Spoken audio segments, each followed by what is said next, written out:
ସୀମିତ ଥିଲା।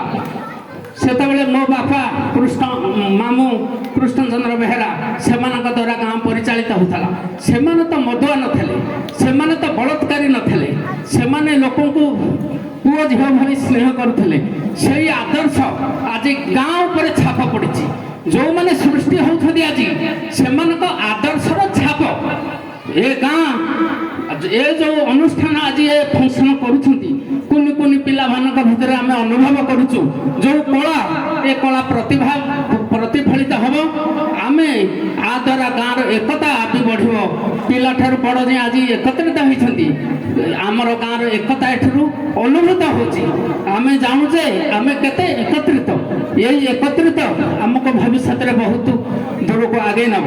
ଆଶୀର୍ବାଦ କର, ଗୋପବନ୍ଧୁ ସେବା ସଂଘ ଆଗକୁ ଯାଉ। ମୁଁ ଏତିକି କହି ମୋର ବକ୍ତବ୍ୟ ଶେଷ କରୁଛି। ଧନ୍ୟବାଦ।